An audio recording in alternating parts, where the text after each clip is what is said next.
भाव योगी संत नंद लाल की असीम असीम जय जयकार हो। असीम असीम जय जयकार हो। तृष्णा को शांत करने वाले की असीम असीम जय जयकार हो। असीम असीम जय जयकार हो।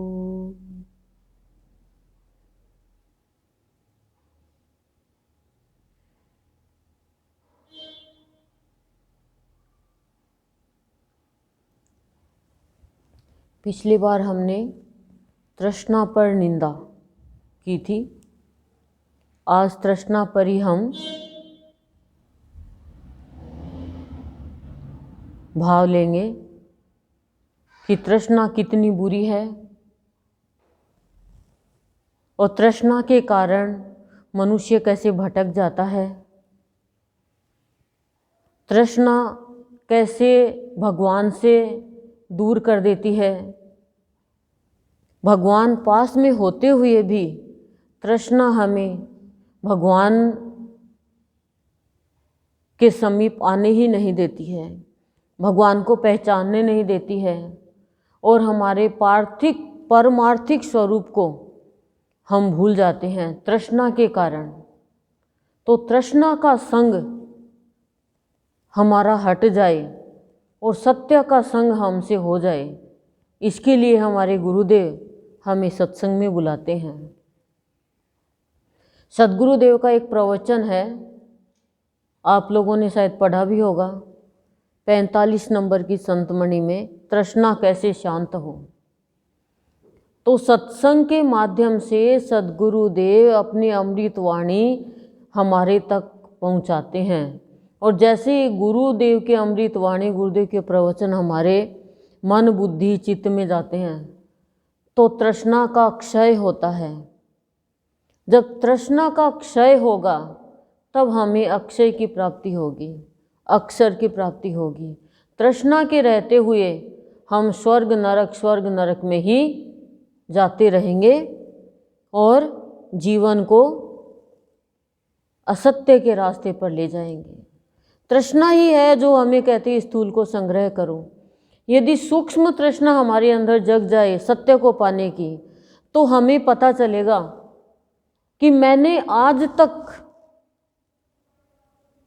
खाली एक संसारी लोगों को ही इकट्ठा किया, संसारी वस्तुओं को इकट्ठा किया कि ये मेरे काम आएंगे। लेकिन जब तृष्णा नहीं रहेगी, यानी ये प्यास नहीं रहेगी, तो पता चलेगा मुझे काम की बनाने वाली मेरी जिंदगी, मेरे जीवन को काम का बनाने वाला, सत्य काम का और मेरे जीवन में काम आने वाला जो है वो मेरा इष्ट है, मेरा सद्गुरु है। हम इतने हो जाते हैं, अरे परिवार वाले बात नहीं करते, अरे अड़ोसी पड़ोसी बात नहीं करते, क्यों? क्योंकि ये तृष्णा है। विश्वास रखो, आपकी तृष्णा हटेगी तो आपको ये लगेगा कि मैं शुद्ध शांत सात्विक हूँ, मेरा जीवन भावों का उपवन है, मुझे काम है तो सिर्फ एक मेरे ईश्वर से काम है, वो मुझे कभी भी मेरा मिसयूज नहीं करता है। दुनिया मिसयूज करती है और यूज एंड थ्रो, यूज लेगी और थ्रो तो करेगी, थूक भी देगी ऊपर से, यानी कहेगी ये तो बेकार है। क्यों दुनिया हमारे अंदर घृणा पैदा कर देती है? क्यों हमारे अंदर क्रोध पैदा कर देती है? क्योंकि हमारे अंदर तृष्णा है। ठोकर खाते रहते हैं, उन्हीं में घुसे रहते हैं, ये तृष्णा है। कभी ये नहीं कहते हे मेरे ईश्वर, हे मेरे इष्ट देव, मेरा इन चीजों से मन हटाओ, आप में मन लगाओ। भगवान के प्रति तृष्णा जगती है सत्संग से और संसार की तृष्णा खत्म होती जाती है धीरे धीरे। सद्गुरुदेव कहते हैं मैं तृष्णा का खात्मा करता हूं तो तू मेरी प्रियतमा बनती है। भक्त कहता है तू मेरे अंदर तृष्णा का खात्मा करता है तो तू मेरा प्रियतम बनता है। आज तक कौन है प्रियतम हमारे? वो प्रियतम है जो हमें प्रिय तो लगते हैं पर तम में लेके जाते हैं। और तम में पड़ा प्राणी कैसे उत्तम होगा? कैसे उत्तम होगा? पर तृष्णा हटते ही उत्तम हो जाता है जीवन।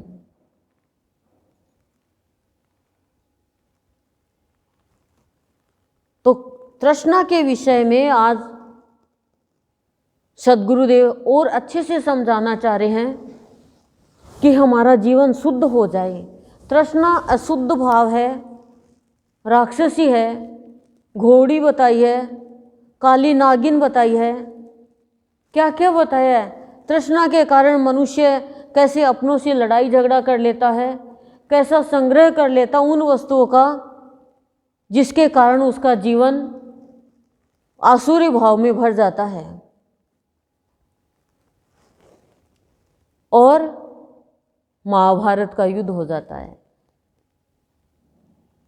इतना इतना धृतराष्ट्र के दुर्योधन के पास था, बल्कि वो अधिकारी भी नहीं थे उनके।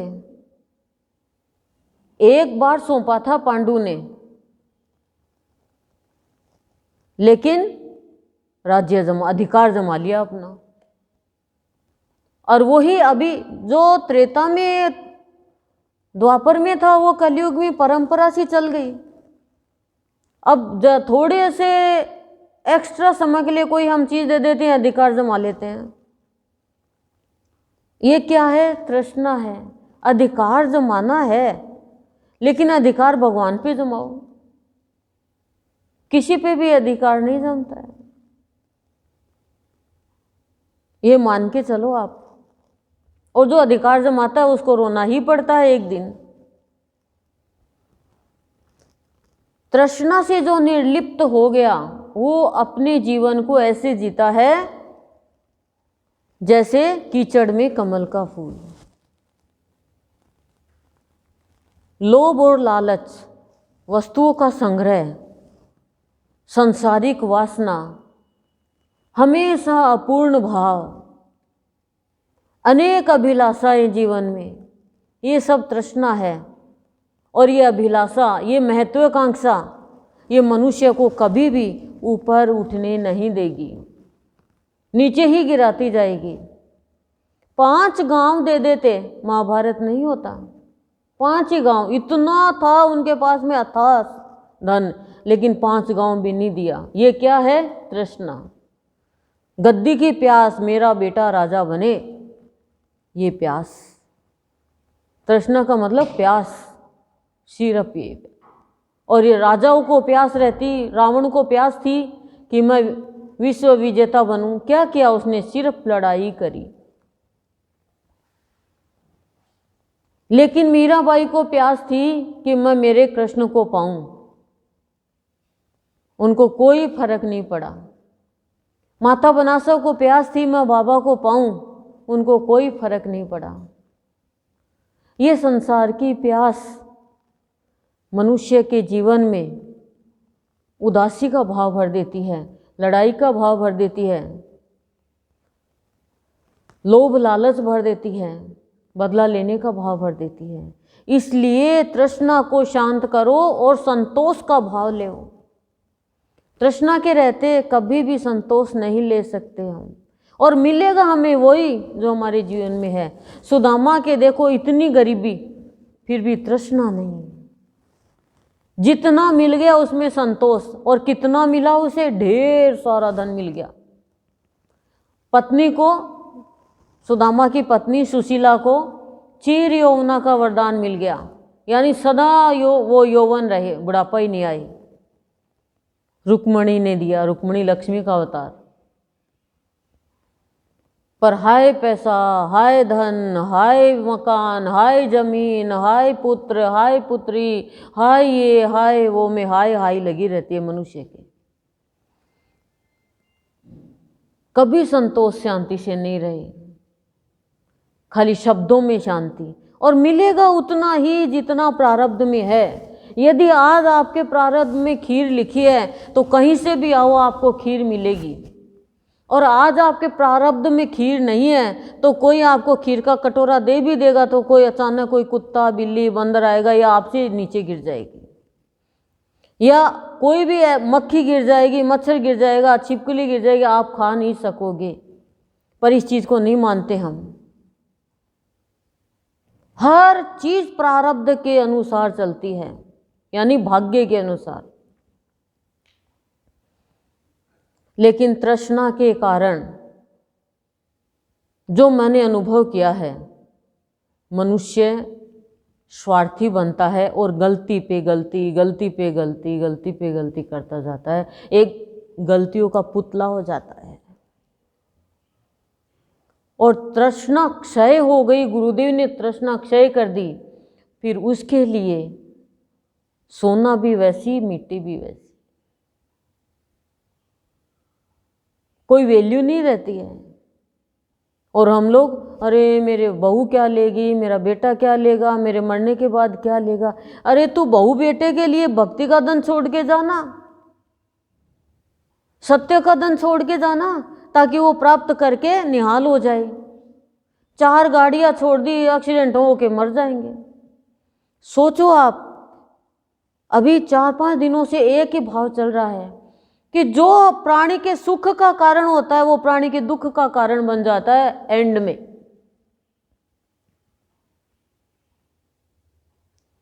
समझ रहे हो? समझदार तो हो ही। तो आज मैं आपको तृष्णा के ऊपर ही थोड़ा विस्तार से बताना चाहती हूँ। पिछली बार विस्तार से नहीं बताया, थोड़ा बहुत रीडिंग ही लगा ली, ठीक है। तो तृष्णा क्या करती है हमारे जीवन में? हमारे हृदय को चंचल बना देती है। हमारा हृदय चंचल कैसे? उस पे गया, उस पे गया, उस पे मन चला, उस पे मन चला, एक जगह टिकता नहीं, स्थिर नहीं होता। कैसे? अरे तुम उन भगवान को मानो, उनको मानने से धन बहुत होता है। ओ भगवान को तो छोड़ दिया, दूसरे को मानने लग गए। अरे उसको धोख मारो, उससे पुत्र पैदा होता है, अब उसको मानने लग गए। अरे वो चीज़ देख कितनी अच्छी है, वो ले ले, ये छोड़ना। दुकान पर भी जाएंगे तो मन हृदय स्थिर नहीं रहेगा, भैया वो दिखा, भैया वो दिखा, भैया वो दिखा, और फर्स्ट चांस से जो चीज़ पसंद आती है लास्ट में वही लेके आते हैं। होता है ऐसा, मेरे साथ तो ऐसा ही होता है, मैं तुम अपने ही अनुभव बताऊंगी। तब मन में आता है कि देख, लेकिन फिर भी मन चंचल है ना। अब क्या करते हैं सत्संग में आके, जो फर्स्ट चांस दृष्टि चली गई, भैया यही दे दे बस। 1 घंटा खराब अगले की करते हैं, 1 घंटा खराब हमारी करते हैं। और फिर क्या करते हैं, बैठे बैठे देखते हैं, कोई और बहन आ गई, वो देख रही है साड़ी या कुछ, तो हम भी देखते रहते हैं, हम भी देख, अपन ये ले ले, फिर उसके छीनने की कोशिश करते हैं। वो कहती है तो मैंने ले ली, तो भैया ऐसी मेरे लिए निकाल दो, तुम एक जैसी पहन के क्या करोगे? ऐसा होता है, ये तृष्णा है। तो कह रहे हैं मन को, हृदय को स्थिर नहीं रहने देती, चंचल बना देती है। चंचल मन, चंचल हृदय क्या होता है? तो ये बात किसी को भी मत कहना, ध्यान रखना। अब तो जब तक वो बात कहेगी नहीं ना, वो डोलता रहेगा। ये कहते देख और सब ठीक है, लेकिन तू उसका मुंह मत देखना। अब कैसे भी करके मुंह देखेंगे उसका, छुप के देखेंगे क्या है उसके मुंह में, मुंह देखेंगे। कुछ भी करना, पिलानी में जब बस स्टैंड पे जाए, तालाब की तरफ मुंह मत करना। कैसे भी करके धीरे से करके देखेंगे जरूर क्या है ऐसा। ये क्या है? चंचलता है, और कुछ नहीं है, ये चंचलता है हमारी। तो क्या कह रहे हैं? चंचलता के कारण हमारा, तृष्णा के कारण हमारा हृदय, मन, बुद्धि सब चंचल हो जाते हैं, एक जगह ठहर नहीं पाते। और तृष्णा के कारण हमारे अंतःकरण में भ्रम और आकुलता पैदा हो जाती है। तृष्णा के कारण ही भ्रम पैदा हो जाता है। तृष्णा थी दुर्योधन में, उसके भ्रम हो गए कि ये कृष्ण भगवान नहीं हो सकते। लेकिन युधिष्ठिर एकदम शांत था, कोई तृष्णा नहीं थी, शांत एकदम। तो उसने माना कि ये मेरा भगवान है। अर्जुन ने माना ये मेरा भगवान है। और आकुलता यानी वो व्यग्रता, घबराहट, दुखी हो जाता है तृष्णा के कारण। क्यों? कि इसको तो इतना मिल गया, हमें तो कुछ मिला ही नहीं।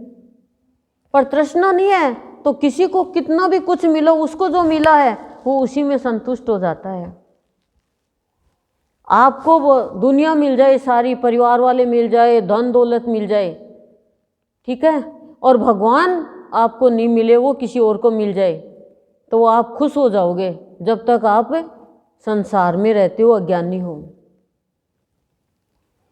लेकिन जब ज्ञान हो जाएगा तो पता चलेगा भगवान जहाँ पे हैं वहाँ सब कुछ है। लेकिन भगवान देखो, भगवान यशोदा के पास रहे, उसको कितना रोना पड़ा, भगवान को परेशान किया, यशोदा रो रही है। भगवान कौशल्या के पास रहे, कौशल्या कैसी रो रही है। ये क्या है? इस बात पे हमारा कभी ध्यान ही नहीं जाता है। अज्ञानी लोग क्या कहते हैं, क्या है भगवान पास में फिर भी रोना पड़ रहा है, पर भगवान के लिए रो रही हैं। जीवन सफल हो रहा है, वो दुनिया के लिए तो नहीं रो रहे। भगवान की याद में वो राजा दशरथ प्राण त्यागते हैं, कहाँ जाते हैं? भगवान के लोक में जाते हैं। तो वो तृष्णा सूक्ष्म तृष्णा है। ये तृष्णा मनुष्य को स्वर्ग में पहुंचा देती है। ये धार्मिक तृष्णा है, राम के लिए रो रहे हैं वो। भरत राम के लिए रो रहा है। भगवान तो जंगल में है, वन में है, और गंगा जल लेकर के दशरथ की प्यास मिटा रहे हैं अयोध्या में अपने पिता की, कि मेरा पिता प्यासा ना जाए। कितने पुत्र होने चाहिए आपके, हमारे पुत्र होने चाहिए। क्यों? पिता मरेगा तो कहते हैं घुटना कौन देगा, लेकिन भगवान का पिता है राजा दशरथ, नंद बाबा, 4 पुत्र है, एक भी पास में नहीं। क्या रामायण पढ़ के इतना भी ज्ञान नहीं लिया? एक भी पुत्र पास में नहीं। सोचो तो आप। पर फिर भी जान देते हैं पुत्र होना चाहिए, वंश चलना चाहिए। 4 पुत्र चले गए, लव कुश को सौंप दिया राज्य। कहाँ पर है त्रेता में? अब हम तो कलयुग में आ गए, फिर भी हम अंधे हो रहे हैं। एक तो अबोध और एक अज्ञानी, उनको कोई ज्ञान नहीं होता। अबोध तो है बच्चा, सीढ़ियों से भी नीचे आएगा धड़ाम से, उसको पता नहीं मेरे लग जाएगी, गिर जाएगी। और अज्ञानी धड़ाम से वासना पे गिर जाता है, सोने चांदी पे गिर जाता है। उसको ये नहीं पता कि मेरे साथ कुछ नहीं जाएगा, यही मेरे रोने का कारण बनेगा। मेरा पुत्र, मेरी बहू, मेरा पोता, मेरी पोती, मेरा ये, मेरा वो। लेकिन राजा दशरथ की आप स्टोरी देखो क्या है। पर फिर भी रामायण पढ़ ली, ये ज्ञान इतना सा भी नहीं लिया। बेटा है, बेटी है, सब ईश्वर के अवतार है। कब जंगल में जाना पड़ जाए, कब पत्नी और पति का वियोग हो जाए, रामायण पढ़ के ये नहीं जाना। कब लोग कलंकित कर दे, झूठा आरोप लगा दे, कब रावण उठा के ले जाए, ये ज्ञान ही नहीं लिया और रामायण पढ़ ली। इसका कारण तृष्णा, और जानने का कारण कृष्णा।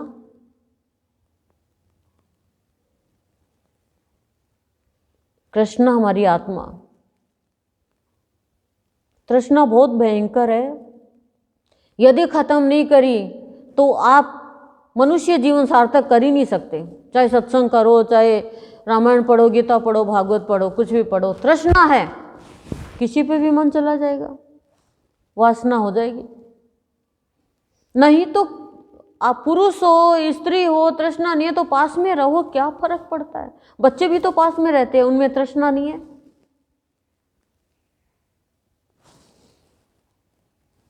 यही दुख का कारण है, तृष्णा है ये।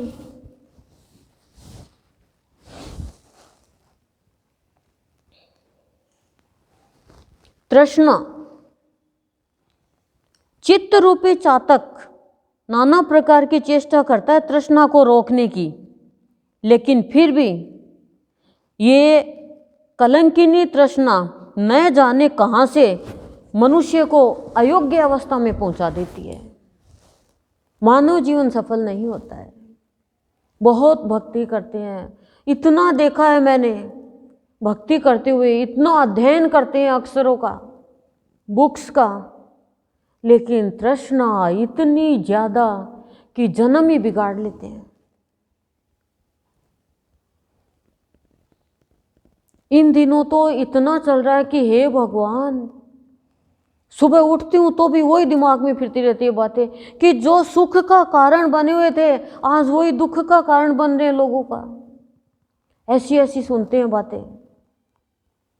जो पुत्र सुख का कारण वो दुख का कारण, पति सुख का कारण वो चला गया दुख का कारण, भरा पूरा घर अकेली रह गई स्त्री।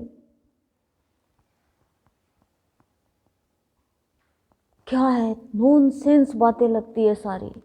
क्यों नहीं सत्संग में आकर अपना जीवन सजाते संवारते। सत्संगियों को तो हे दृष्टि से देखते हैं, मैं कह रही हूँ दिल दहल जाता है मेरा तो। आज पानी पिलाने वाला नहीं है, जो स्त्री इतना बच्चों के लिए करती, परिवार के लिए करती, उसको एक गिलास पानी पिलाने वाला कोई नहीं है, उसको दवाई देने वाला कोई नहीं है, अकेली रह गई। क्या है ये? तृष्णा ने कर दिया बराबर। और सत्संग करते तो पानी पिलाने वाले हो जाते, पीने वाले नहीं होते किसी से। पर सत्संग करके भी यदि तृष्णा नहीं बंद हुई तो भाई ऐसे ही रहोगे, फिर तो 5 रुपए भी देख के खर्च करोगे। सत्य काम में तो आंख बंद करके खत्म करना, खर्च करना होता है और बढ़ता है, वो अमर बेल हो जाती है।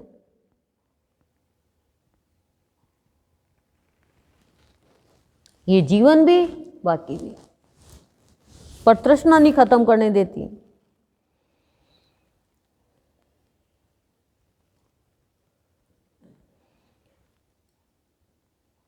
हम लोग चिंता या तृष्णा, तृष्णा का दूसरा नाम है चिंता।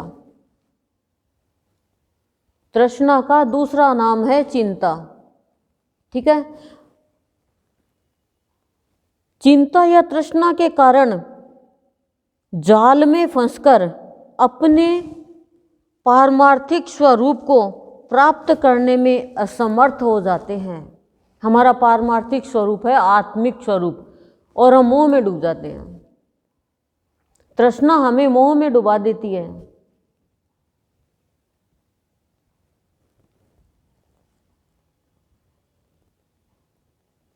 समझ रहे हो? तृष्णा का दूसरा नाम ही चिंता है। स्टील की एक कटोरी भी खो गई, कहाँ गई कहाँ गई, सेट खराब हो गया है। चांदी की खो जाए तो पता नहीं क्या करो, लेकिन जिंदगी कितनी खो गई बुराई में, संसार के कामों में, निरर्थक कामों में, पता ही नहीं है।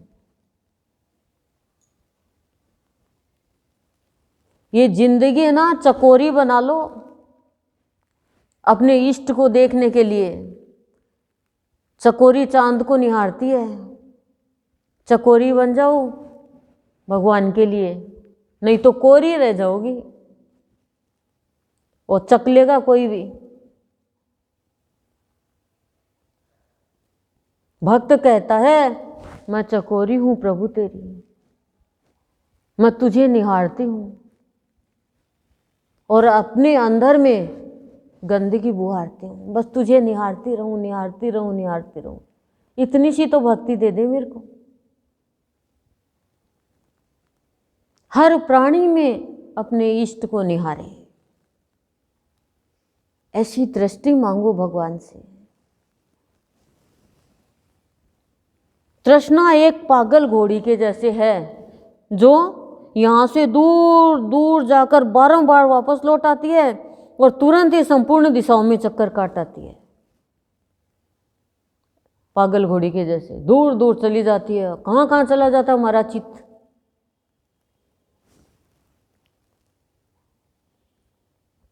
तृष्णा धर्म और अधर्म के अनुसार सदा स्वर्ग तथा नरक में गमनागमन कराती है। तृष्णा के कारण ही स्वर्ग और नरक में प्राणी आता जाता रहता है, मुक्त नहीं हो पाता। तृष्णा है, धर्म करूंगी मेरे को स्वर्ग मिलेगा, पुण्य कर्म करूंगी मुझे स्वर्ग मिलेगा। स्वर्ग मिल गया, तृष्णा वो पुण्य कर्म खत्म हो गया, वापस आ गया नीचे।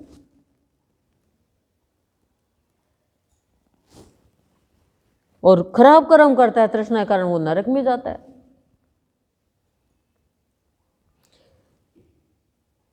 तृष्णा जड़ पदार्थों से संबंध रखवाती है। चेतन और जड़ की ग्रंथि से जुड़ी हुई है ये, लेकिन ज्यादा जड़ पदार्थों से संबंध रखती है और सदा पागल सी बनाए रखती है प्राणी को। आपकी कोई चीज खो गई तो आप पुलिस चौकी जाके FRI दर्ज कराओगे, फैसला आप कोर्ट में जाओगे फैसले के लिए, फिर आप ऊंचे से ऊंचे कोर्ट में जाओगे, सुप्रीम कोर्ट में भी जाओगे, लेकिन आप के श्वास कितने गए, आपका जीवन कितना खराब गया? क्या गुरु इस कोर्ट में आकर भी इस जज को बोलते हो क्या कि भगवान मैं क्या करूं, मेरा जीवन खो गया यूं ही, अब वापस कैसे प्राप्त होगा मुझे वैसा का वैसा, मैं क्या करूं, पश्चाताप करूं, क्या करूं? मैं पता ही नहीं है ना हमें। तो करें पागल सी बनाए रखती है ये तृष्णा हो। संतोष थोड़ी ले लोगे, कोई चीज गई तो मेरी तो थी नहीं, गई तो गई। हमारा तो ऐसा है कि ये 2 दिन पहनकर हम वापस सामने वाले को दियाते हैं ये चीज कि भैया खराब है। ऐसा भी कई बार हो जाते, बेईमानी भी आ जाती है हमारे अंदर। तो जो देह के भीतर मन में गूंथी हुई है, जिसका छेदन करना प्राय सभी के लिए अत्यंत कठिन है, हटा नहीं सकते उसको बिना सद्गुरु की कृपा के। तृष्णा लोगों को फंसाने के लिए, देखना आप, सुनना आप, तृष्णा लोगों को फंसाने के लिए स्त्री, पुत्र और मित्र आदि की परंपरा रचती है। ये मेरा मित्र है, ये मेरी स्त्री है, ये मेरा पुत्र है, ये मेरा लास्ट में सिर फोड़ेगा, घी डालेगा, मुखाग्नि देगा, ये है हमारा। बाबा ने तो शादी नहीं करवाई, बोलो। पुत्र दे देगा मुखाग्नि, पिंडदान दे देगा, क्या आपको मुक्ति मिल जाएगी? स्वर्ग मिल जाएगा? भगवान मिल जाएगा? नहीं मिलेगा। ये ज्ञान हमें यहां आके होता है। अरे सुख से तो रहो। और यही भागवत में पहला ही पॉइंट है ये धुंधकारी का। उसने कितना परेशान किया अपने माता पिता को, नहीं माने ना, पुत्र चाहिए, पुत्र चाहिए, पुत्र चाहिए। पंडित कहता है वो, और पत्नी चाहती नहीं है। सारा तो धन नाचने गाने वाली को दे दिया, माता पिता को मार के निकाल दिया। फिर भी भागवत पूरी सुन लेंगे, फिर भी कहेंगे पुत्र मिल जाए। स्टार्टिंग में ही ये दिखा दिया, फिर भी पुत्र मिले, स्त्री मिले, उस स्त्री के कारण ही पुत्र ऐसा हुआ। वो है कितना धोखा किया पति के साथ, फिर भी यही इसी में लगे रहते हैं। स्टार्टिंग में है ये। पड़ोस में कोई भागवत कथा हो रही थी, मैं बच्चों को ट्यूशन करवा रही थी, तो मेरे कानों में बात पड़ती, तो मैं सोची क्या भागवत मेरी कभी सुनी हुई भी नहीं थी। देखो तो मैं कानों में बात जाती तो पढ़ाते पढ़ाते मैं ध्यान देने लगी, बच्चों को तो काम दे देती और मैं सुनती रहती ऐसे। तो बहुत बातें ऐसे दिमाग में बैठ गई। तो दिमाग में बैठेगी तो ही तो जिंदगी में उतारेंगे ना। लोगों के पास बैठोगे, ये मेरा मित्र है, और वो मित्र ही दुश्मन बन जाता है। मित्र हो तो कृष्ण भगवान के जैसा हो, सुग्रीव और राम के जैसा हो, जो हमारे कष्ट में काम आए। कष्ट में छोड़ दो, कैसा मित्र कैसा परिजन। तो ये परंपरा चलाती है, ये तृष्णा है, तृष्णा का कारण है ये कि। और फिर प्राणी कितना भी धीरवान हो, धैर्यशाली हो चाहे, लेकिन तृष्णा के कारण वो कमजोर हो जाता है, डर जाता है। छोटी छोटी परेशानियों से भयभीत करती है तृष्णा उसको। और कितना भी विवेक रूपी नेत्र हो, लेकिन गुरुदेव कह रहे हैं तृष्णा के कारण वो अंधा हो जाता है, उसको कुछ नहीं दिखता। विवेक यानी हर चीज की पहचान, अच्छे की बुरे की, सत्य की असत्य की, पर वो भूल जाता है। फिर सोचता है कि मेरे से ये गलती क्यों हो गई। तृष्णा के कारण गलतियां होती है। लालच आ जाता है, लालच आ जाता है, चोरी कर लेता है, झूठ बोल देता है। विवेक है कि मेरे को झूठ नहीं बोलना चाहिए, विवेक है मेरे को ये काम गलत रास्ता नहीं चलना चाहिए, विवेक है इसका संग नहीं करना चाहिए, विवेक है कि ये काम मैं बुराई करके गलत कर रहा हूं, लेकिन फिर भी कर दिया। क्यों? तृष्णा, प्रशंसा की तृष्णा, इज्जत पाने की तृष्णा। तो धीर और विवेक दोनों खत्म हो जाते हैं और सच्चिदानंद घन रूप अपना है उसको पहचानने में समय नहीं मिलता है, खेद में जीवन बीत जाता है, सिर्फ एक तृष्णा के कारण।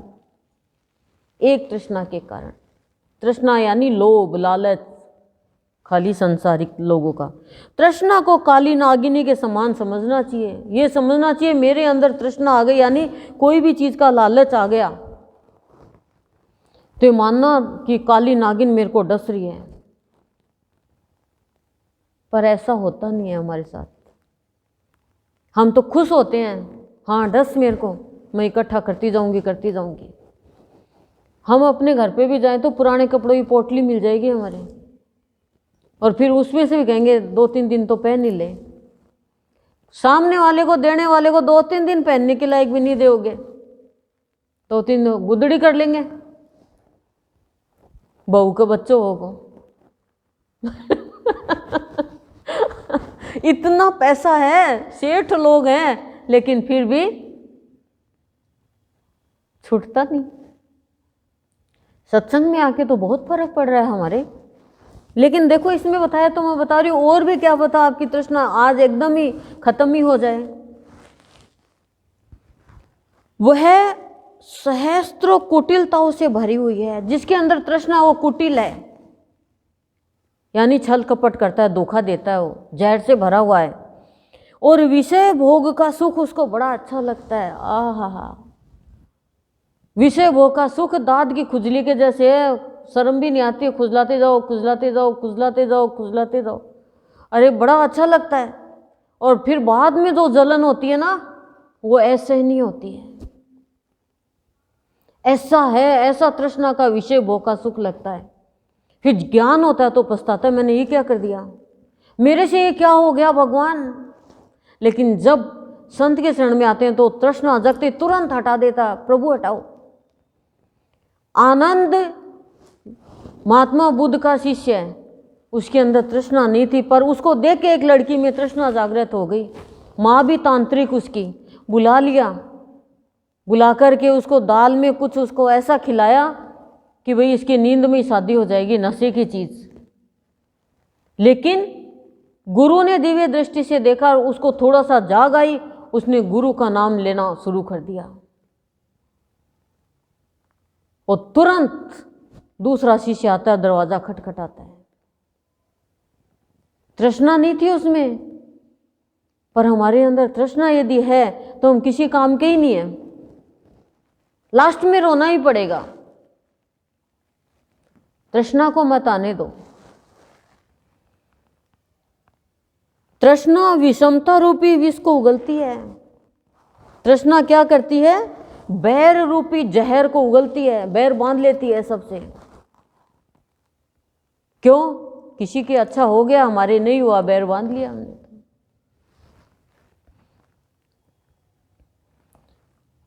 आयु प्राणियों को नाश कर देती है। और करें तृष्णा काली कलूटी राक्षसी के समान बताई गई है।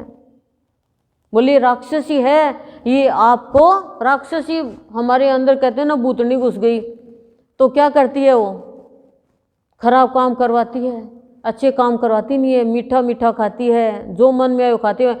हमें शरीर, हमारी इच्छा कुछ ही नहीं रहती। उस जो राक्षसी भूत प्रेत घुस गए ना, वो अपनी इच्छा अनुसार चलाते हैं हमें अपना होश नहीं रहता। तो तृष्णा रूपी राक्षसी हमें अपनी इच्छा अनुसार चलाती है। हम चाहते हैं अच्छा काम करें, वो तृष्णा करने नहीं देगी हमें।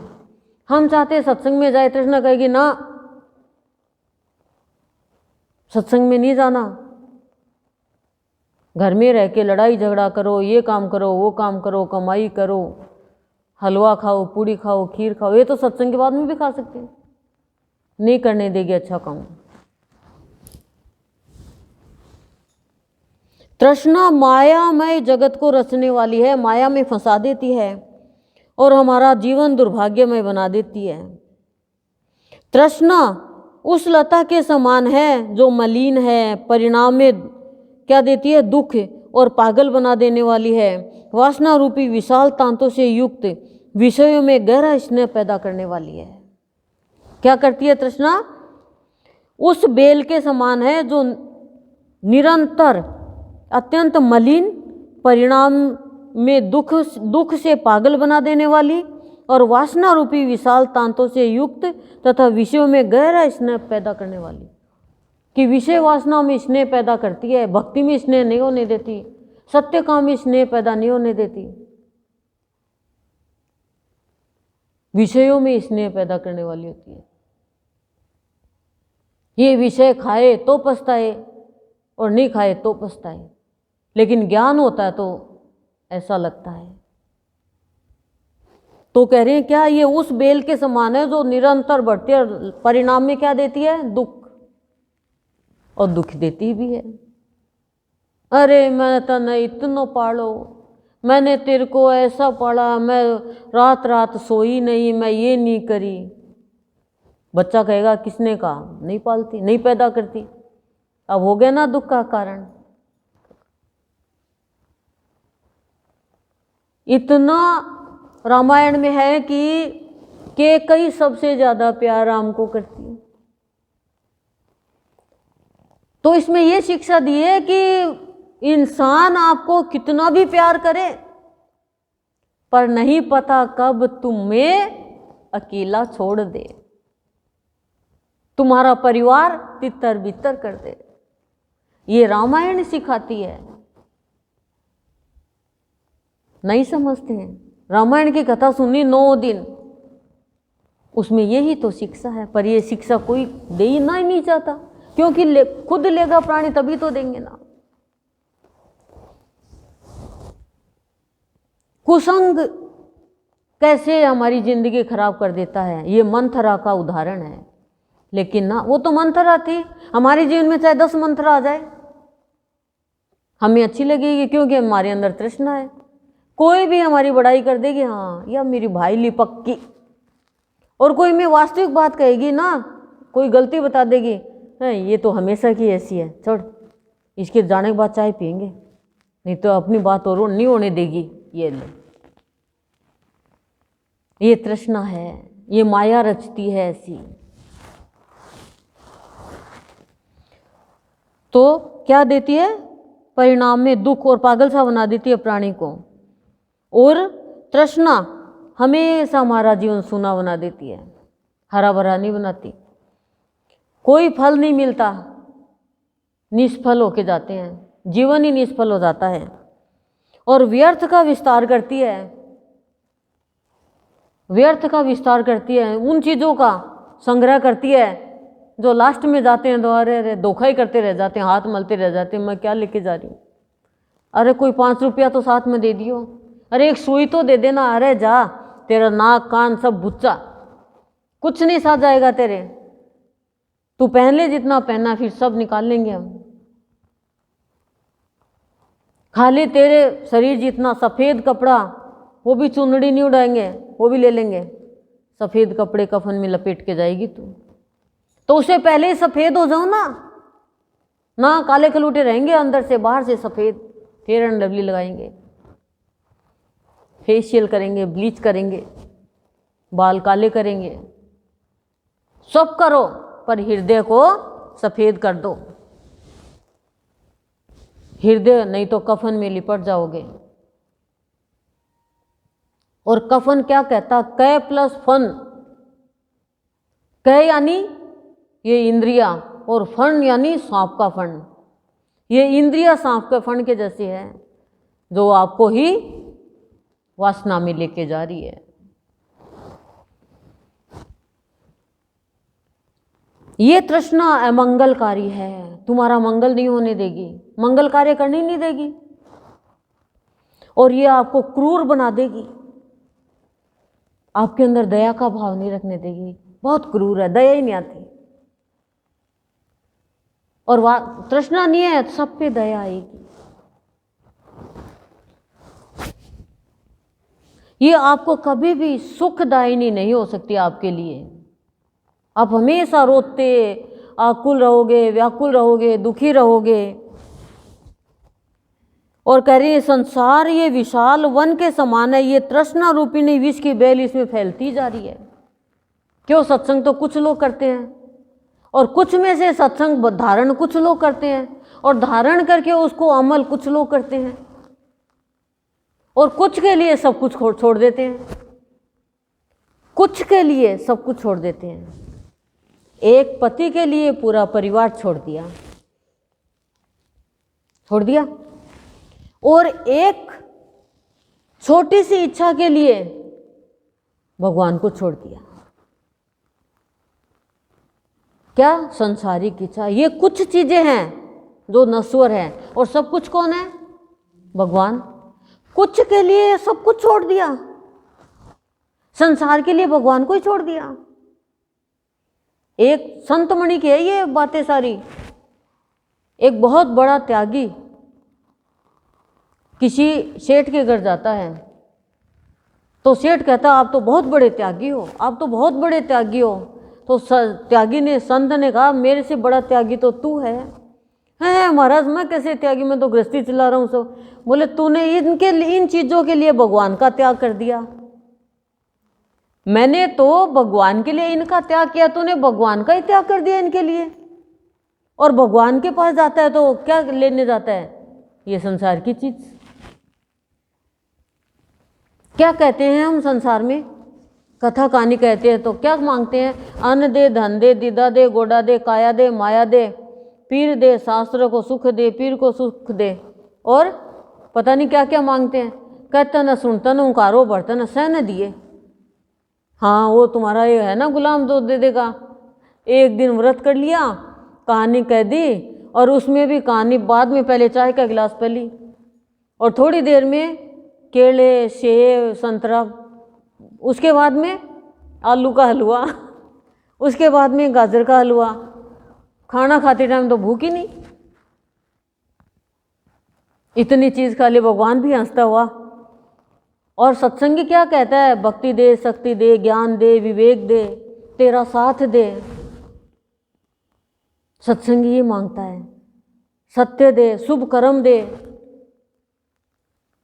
ये मांगना आना चाहिए व्रत करके भी, पर हम तो ये मांगते हैं दीदार, गोडार, मायार का। माया तो मांग ली पहले ही, अब माया तो आ गई।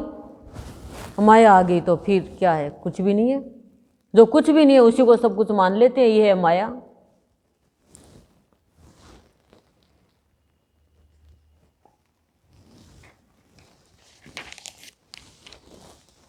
क्या करिए कि तृष्णा चंचल मोरनी के जैसे है। मोरनी बरसात होती है तो कैसे नाचती है, ऐसी तृष्णा आपको नचाती रहती है। यह तृष्णा है एक कूरे के समान, मोह के आवरण में स्फुरित होती है, उसमें फलती है। किसमें? कोहरे के समान मोह में आवरण, मोह के आवरण में स्फुरित होती है। कोहरा जानते हो ना? तृष्णा चिरकाल तक फल शून्य रहती है, कोई फल नहीं मिलता प्राणी को, निष्फल रह जाता है। और ये जड़ पदार्थों में इसके अधिक आनंद मिलता है। जड़ पदार्थों में बहुत आनंद आता है इसको। चेतन पदार्थों में नहीं आता। देखो जो तृष्णा का ही भरा हुआ ना, उसको ये चीज़ें बहुत अच्छी लगती है खाने पीने की। लेट तक सोना, फिल्म देखना, यूट्यूब पे पढ़ाई का तो नाम और हर कुछ ही देखना, नाटकबाजी में जाना ज़्यादा, शिक्षाप्रद कोई बात नहीं देखना, कुसंग, लड़ाई झगड़ा करना और कराना, ये चीज़ें, ये सब तृष्णा है, जीभ के स्वाद है। ताकतवर चीज़ तो अच्छी नहीं लगती। छोटे बच्चों को देख लो आप, दूध देंगे ना तो दूध में भी 1000 चीज़ डालेंगे तब पिएगा वो। हॉर्लिक्स डालो, ये डालो, वो डालो, उसको भी स्वाद का पता है। अभी हमें कोई कम नमक मिर्ची की सब्जी दे दे, हम कहेंगे आज तो स्वाद ही नहीं आया। पौष्टिक है वो लेकिन नहीं, खाली तृष्णा है ये। पर संत इस स्वाद में नहीं जाते हैं, संत जीवन के स्वाद में जाते हैं। स्वाद को दे बाद तो जीवन बनेगा स्वाद। पर जीभ का स्वाद, सोने का स्वाद,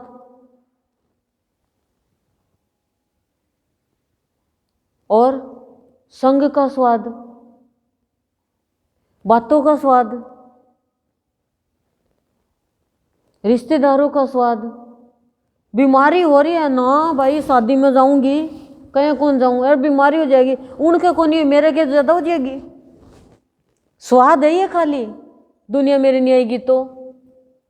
मरे हुए ना भाई जाऊंगी, परिवार वाला नाराज हो जाएगा तो, भगवान नाराज हो जाए, सत्संग में जाऊंगी ना, सत्संग में क्या है, भगवान तो यही है, ठालो बोलो।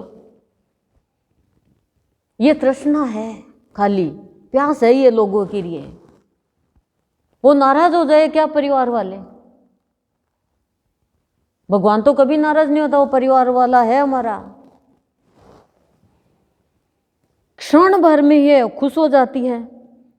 कह रहे हैं ये तृष्णा विवेक एवं विरक्त पुरुषों को छोड़कर विषयासक्त पुरुषों के पास जाती है। ये जिसके अंदर विवेक है और जो विरक्त है इन सब चीज़ों से, उनको उनके पास फटकती भी नहीं है। जो विषय में लुप्त है ना, उनके पास ही रहती है ये, जो लोभ लालच करते रहते हैं खाली संसारिक चीज़ों का। तृष्णा और चंचल बंदरिया का स्वभाव एक जैसा ही है। अब देख लो, अब बंदरिया के जैसे नचाती है हमें ये तृष्णा।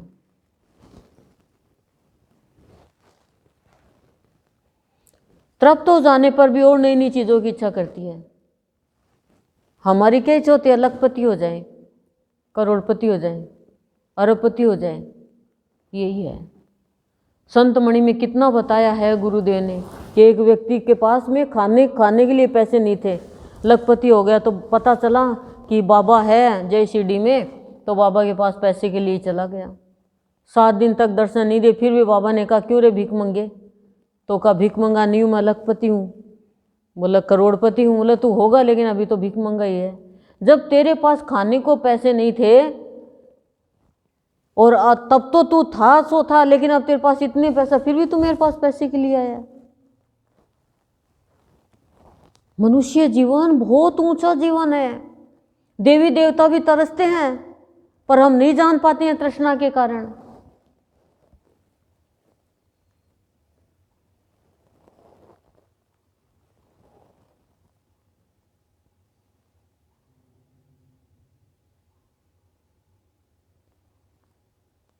ये तृष्णा मनुष्य को घोर संकट में डाल देती है, और संसार में जितने भी दोष है उन सब में एकमात्र तृष्णा ही है।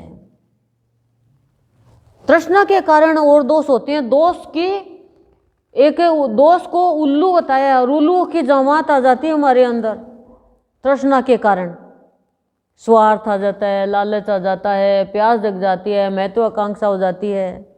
ये सब तृष्णा के कारण होते हैं। बोला संसार में जितने भी दोष है उन सब में एकमात्र तृष्णा ही ऐसी है जो लंबे समय तक दुख देती रहती है।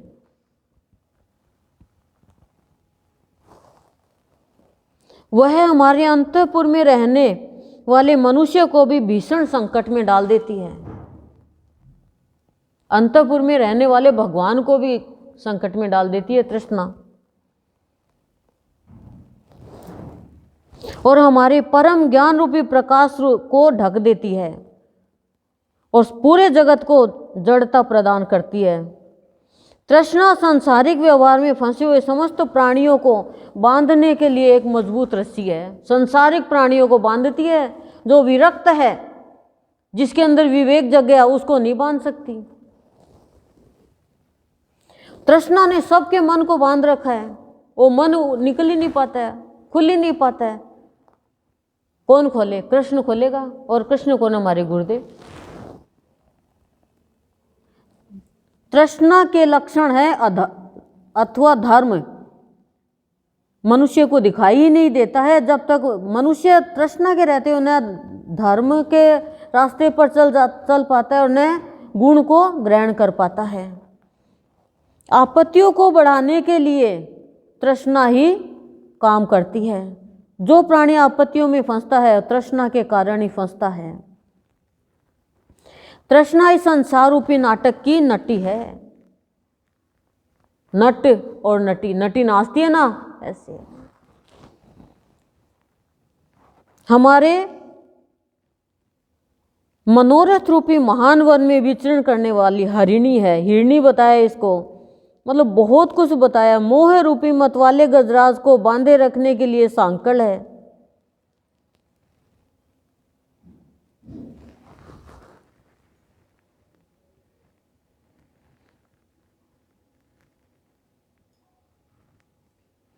मनुष्य के पीछे ही ये तृष्णा लगी रहती है।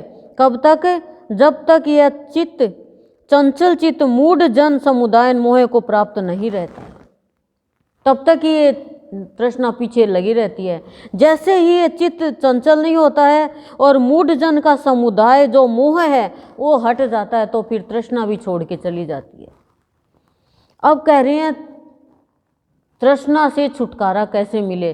जब तक तृष्णा का क्षय नहीं होगा, तब तक शांति नहीं मिलेगी। शांति नहीं मिलेगी। लोग विषयों का चिंतन त्याग देने से अपने संपूर्ण दुख को दूर कर सकते हैं। आपको विषयों का चिंतन त्यागना होगा। आप विषयों का चिंतन नहीं त्याग सकते।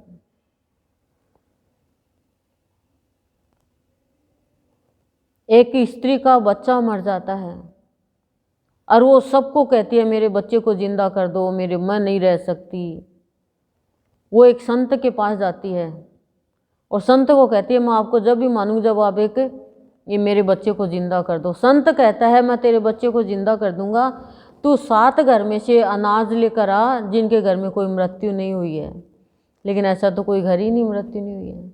वो तृष्णा रुला उसको अकुला रही थी, दुखी कर रही थी।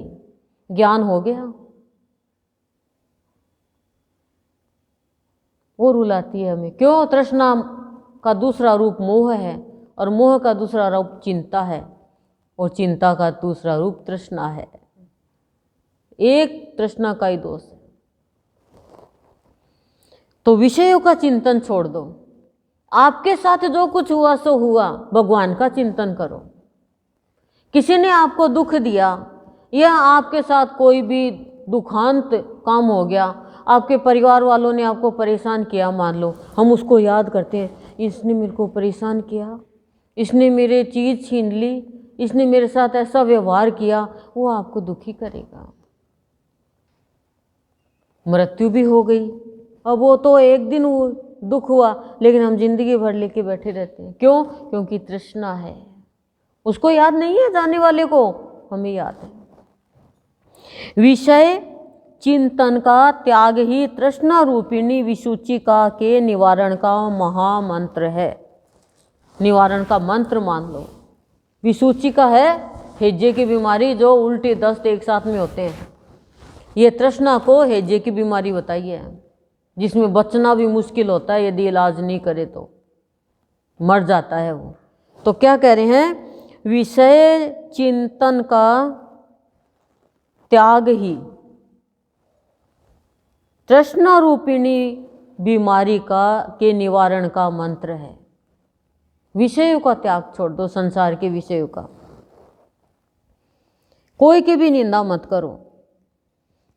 तृष्णा भीतर से खोखली कपट, दुराग्रह आदि गांठों से भरी रहती है, चिंता और दुख रूपिणी कंटकों से परिपूर्ण तथा मोती मणि आदि धन संपत्ति में अधिक प्रेम रखने वाली है। ये तो संतों को भी नहीं छोड़ती।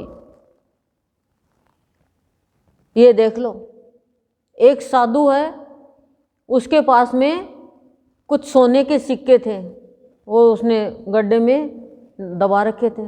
भक्ति करता है, निकाल के देखता है, हाँ सोना है। भक्ति करता है, निकाल के देखना है, सोना है। शिष्य ने सोचा ये क्या हो रहा है। शिष्य ने निकाले और पानी में फेंकाया। दूसरे दिन निकाले, कहाँ गए? बोले वो तो पानी में डाला। अब डाल आया तो डाल आया। थोड़ी देर बहस हुई, फिर कहा चल छोड़ इस स्थान को। इस सिक्कों के कारण इस स्थान पे मोह हो रहा था, चला गया। अब वो उसका चिंतन चालू हो गया, मेरे सिक्के पानी में डाल दिए, मेरे सोने के सिक्के पानी में डाल दिए, मेरे सोने की अब जरूरत पड़ेगी तो क्या होगा। अचानक उसका गुरु आता है, कह रहा अरे मूड, क्यों उनका चिंतन कर रहा है? विषयों का चिंतन कर भगवान का, ताकि मुक्ति मिले तुझे। गुरु ने हाथ रखा, विषयों का चिंतन खत्म। गुरु ही बचाता है हमें विषयों के चिंतन से। हम तो बहुत चिंतन करते हैं। तो फिर ये बीमारी खत्म हो जाएगी आपकी। किसकी? तृष्णा की बीमारी। चिंतन ही है खाली इसका कारण, चिंतन।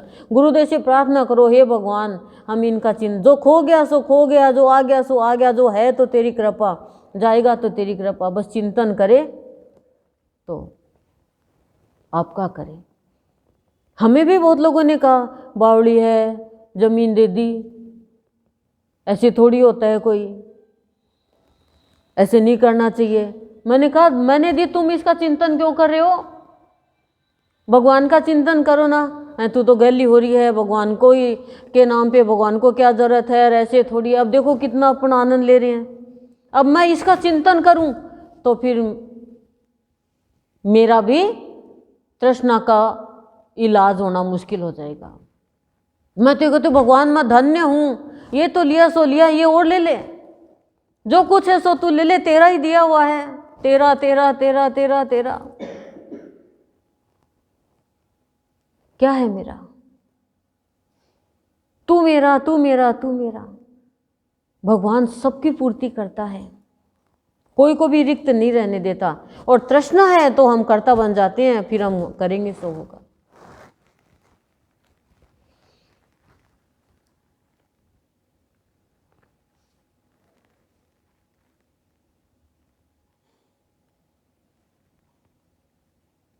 तृष्णा जीवों के हृदय में रहने वाली है। तृष्णा बहुत तीखी तलवार के जैसे धार है इसकी, और आग की चिंगारियां निकलती है अंदर से। तृष्णा दीप शिखा के समान भी कही गई है। दीप शिखा कैसे होती है? तो कह रहे हैं तृष्णा दीप शिखा के जैसे बीच में भोग वैभव से उज्जवल, अंत में दुख है मृत्यु देने वाली होने के कारण काली होती है, और उसका अग्रभाग या आरंभ भी असहाय होता है। जैसे दीप शिखा होती है ना, दीपक की पहले शिखा उज्जवल होती है, फिर अंत में काली होती है, और उसका अग्रभाग तीखा होता है, एकदम पतला। ऐसे ही इसका बताया है तृष्णा का, कि बीच में भोग वैभव से उज्जवल होती है। बहुत भोग वैभव होता है प्राणी को, बड़ा उज्जवल, मतलब चमकता वो, और अंत में दुख और मृत्यु देने वाला हो जाते। वही भोग वैभव, दुख और मृत्यु देने वाला। और अग्रभाग उसका आरंभ में असहनीय होता है, सहन नहीं कर पाता प्राणी तृष्णा का। वह स्त्री पुत्र आदि के स्नेह से पूर्ण तथा बाल्य यौवन बुढ़ापा नामक अवस्था विशेष रूपी बत्तियों से युक्त होता है। ये बत्तियां बताई है दीपक की, तृष्णा की बत्तियां है ये। हमारी जीवन की अवस्था, बुढ़ापा, जरावस्था, प्रौढ़ावस्था, बाल्यावस्था, जवानी की अवस्था, ये बत्ती है। अग्रभाग, बीच का भाग जवानी, भोग वैभव। अग्रभाग बड़ा असहनीय होता है, मांग के खा नहीं सकता। खुजली भी आ रही है तो रोएगा, माँ कहेगी क्या हुआ क्या हुआ, खुजली आ रही है, प्यास लग रही है, भूख लग रही है, वो रो रहा है, उसके पेट में दर्द है, वो दूध पिला रही है, वो दूध नहीं पी रहा है, पता ही नहीं, बहुत नुक, और उसको अंदर में पता दर्द हो रहा है पर वो बता नहीं सकता। सोचो क्या हालत हो रही है बच्चे की। पोटी आ रही है कह नहीं सकता, सुसु आ रही है कह नहीं सकता, नींद नहीं आ रही कह नहीं सकता, खिलौना चाहिए कह नहीं सकता। दो हाथ दो पैर पे चलता है। कौन चलते हैं? बच्चा और पशु। और कौन चलता है? और कई बच्चे पेट के बल चलते हैं, रेंगते हैं, वो कौन चलते हैं? सांप। पिछले जन्म के गुण आते हैं। और कई बच्चा से बैठ के चलता है, वो कौन चलता है? मेंढक। चलता ना मेंढक। और कोई बच्चा हाथ पर ज्यादा मारता है, कौन मारता है? मछली, तड़पती है बिना पानी के। और कोई बच्चा सीधा ही चलता है, वो मनुष्य ही होता है। सोचो, चल नहीं सकता, पकड़ पकड़ के चलता है, पकड़ पकड़ के। खा नहीं सकता अपने हाथ से। ये क्या है? सोचो आप, बच्चों को देखो आप, कुछ नहीं, ये बहुत ऐसे नहीं होता है। ये मन में उसके सारी चीज होती है लेकिन समझा नहीं पाते। सिर दुख रहा है, पेट दुख रहा है, प्यास लग रही है, पैर में दर्द हो रहा है, बैठना चाह रहा है, सोना नहीं चाह रहा, माँ सो जा सो जा सो जा सो जा, वो सोना नहीं चाहता, जबरदस्ती सुला रही है। ये माया हमें जबरदस्ती सुलाती है, लेकिन भक्त नहीं सोता है। ये सब अवस्था आपकी तृष्णा रूपी बत्तियों से युक्त बताई है। इसका सबको प्रत्यक्ष अनुभव होता है तथा इष्ट वस्तु के वियोग जनित अंतर्दाह उत्पन्न करने के कारण यह सबके लिए असहनीय होती है। इष्ट से भी दूर कर देती है ये तृष्णा, वियोग करा देती है, अंतर्दाह उत्पन्न, अंदर में दुख उत्पन्न कर देती है ये। अब लास्ट बता रहे हैं कि ये तृष्णा है, ये मेरु पर्वत के समान परम उन्नत, बहुत ऊंचाई पर विद्वान है, सूरवीर है, सुस्थिर है, श्रेष्ठ है। उस मनुष्य को भी यह एकमात्र तृष्णा ही पल भर में भिखारी बना देती है, पल भर में भिखारी बना देती है ये लोभ और लालच, और तिनके के समान हल्की कर देती है। यदि तृष्णा खत्म हो गई तो तिनके के समान हल्का हो गया प्राणी। तृष्णा कितनी खतरनाक है। ओम शांति शांति प्रशांति।